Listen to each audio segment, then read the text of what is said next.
Hey everyone, welcome to ImmigrateInsight.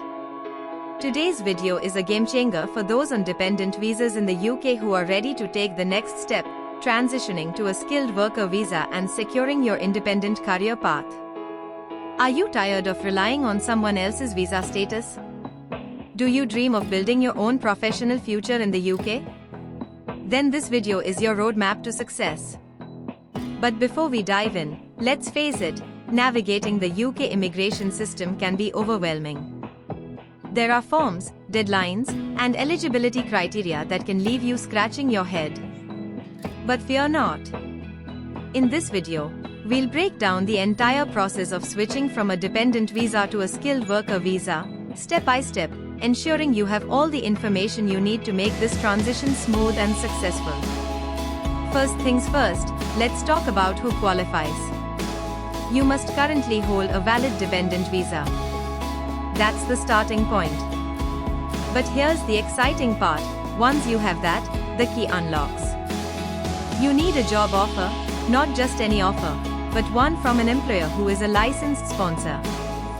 This means they're registered with the Home Office and authorized to sponsor skilled workers like you. Now, the job itself matters too. It needs to be at a specific skill level and eligible for sponsorship as per the Home Office's guidelines. And the salary? It has to meet a minimum threshold, either £38,700 or the going rate for the role, whichever is higher. But wait, there's more. There are exceptions for new entrants, specific job roles, and even those with PhDs in STEM fields. We'll cover all the details you need to know. Next up, let's address the financial side of things. To show you have the means to support yourself, you'll need to demonstrate a minimum of £1,270 in your bank account. However, there are good news stories here too.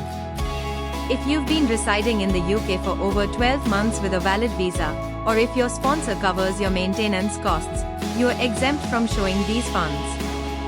And then there's the English language requirement. To ensure smooth communication in your new role, you'll need to pass a secure English language test approved by UK Visas and Immigration, UKVI. Think IELTS and achieving AB1 score on the CEFR scale. But again, there are shortcuts. If you are a national of a major English-speaking country or hold a degree taught entirely in English, you might be exempt. We'll explore all the possibilities. Now, let's get down to the nitty-gritty, the application itself.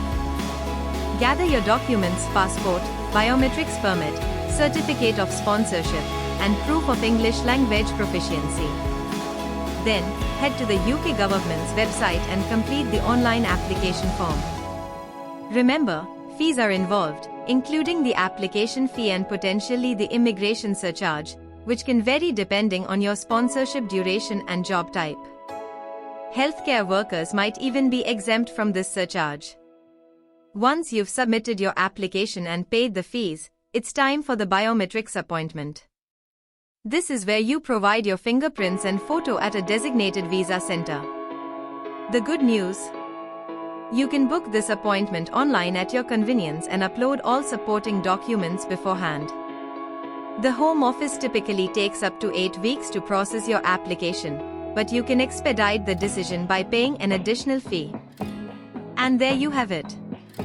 By following these steps and understanding the requirements, you can confidently switch from your dependent visa to a skilled worker visa and unlock a future filled with professional independence and career growth in the UK.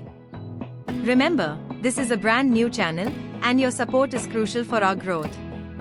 If you found this video helpful, please hit that like button and subscribe to ImmigrateInsight for more up-to-date UK immigration-related videos. Don't forget to ring the notification bell so you never miss an update.